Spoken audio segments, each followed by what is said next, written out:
Shalom. First off, I want to give all praise, glory, and honor to Yahweh Bahashem, Yahweh Shai, Bahashem Rakakadash. Double honors to the apostles and the elders of Great Millstone. Salutations to the hopeful elect that are scattered throughout the four corners of the earth. And to all my brothers out here preaching this truth to you, I say Shalom. This is a Montazar from the Chicago camp coming back at you again with another lesson entitled The Prophets See Vanity.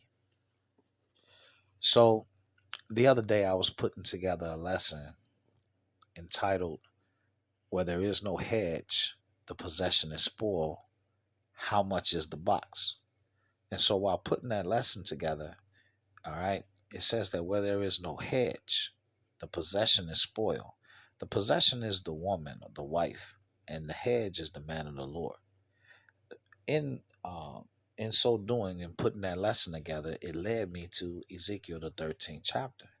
And as I'm starting to read Ezekiel the 13th chapter, and I was putting this lesson together, sometimes, you question yourself and, am I doing enough, in the faith?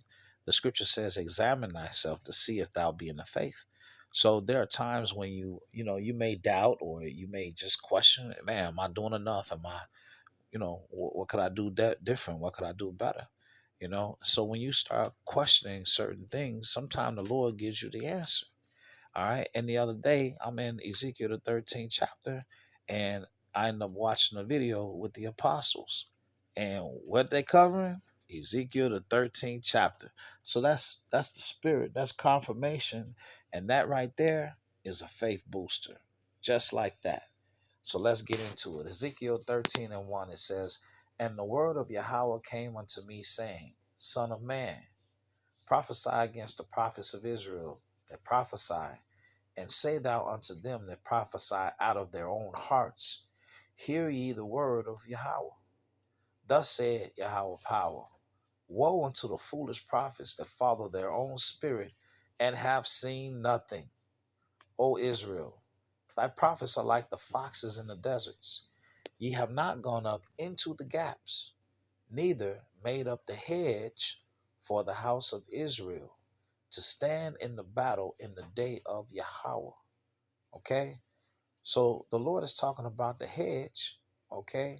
The men of the Lord, it says, Ye have not made up the hedge for the house of Israel.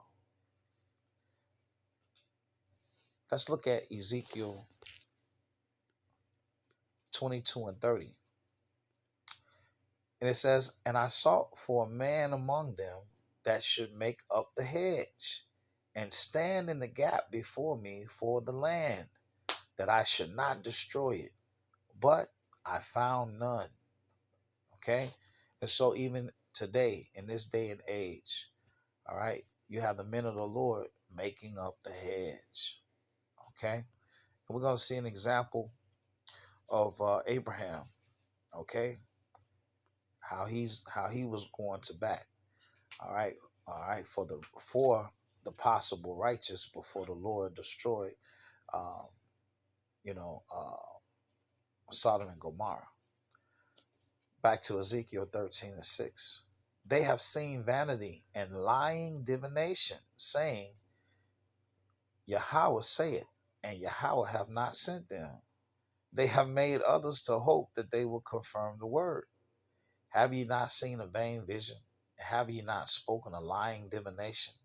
Whereas ye say, Yahweh said it, albeit I have not spoken. You have so many false prophets, all right? And of course, being in the age of social media, you can see more and more, okay? All these false prophets prophesying in the so-called name of the God of the Bible, all right? But they don't know the Lord at all, okay? These are greedy dogs, okay? And they're preaching for filthy lucre. Verse 8, Therefore thus said Yahweh power, because ye have spoken vanity and seen lies, therefore, behold, I am against you, said Yahweh power. Verse 9, And my hand shall be upon the prophets that see vanity, and their divine lies, Salakia. They shall not be in the assembly of my people, neither shall they be written in the writing of the house of Israel. neither shall they enter into the land of Israel, and ye shall know that I am Yahweh power. Okay. All right. Let's go to Jeremiah in 7. It says, nevertheless, hear thou now this word that I speak in thine ears, and in the ears of all the people. The prophets that have been before me and before thee of old prophesied both against many countries and against great kingdoms, of war and of evil and of pestilence. The prophet which prophesieth of peace, when the word of the prophet shall come to pass, then shall the prophet be known that Yahweh have truly sent him. Okay? So in the book of Jeremiah, all right, you have, that's Jeremiah 28 actually.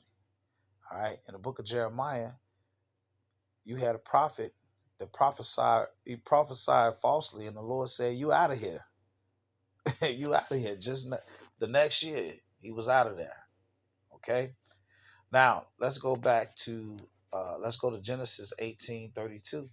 All right. And this is Abraham talking to the Lord right before he was about to destroy Sodom and Gomorrah, because you know Abraham's nephew was in Sodom and Gomorrah. Okay, he was in that area. All right, and so Abraham was going back and forth with the Lord. All right, trying to get the Lord to not to destroy the city if there be so many righteous men. All right, so Genesis 18:32, and he said, "Oh, let not the Lord be angry, and I will speak yet but this once.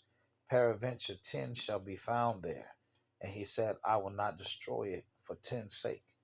And the Lord went his way as soon as he had left communing with Abraham, and Abraham returned unto his place. All right. So when you read Genesis the 18th chapter, um, Abraham is going on and on, 10, 20, 30, 40. Okay, trying to see how many the Lord would spare the city for. Now this is Genesis 19 and 29 in closing. It says, and it came to pass. Okay.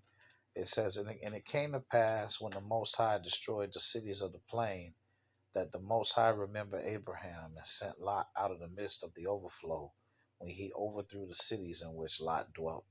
Okay, all right. So um, this lesson, all right, prophets that see vanity.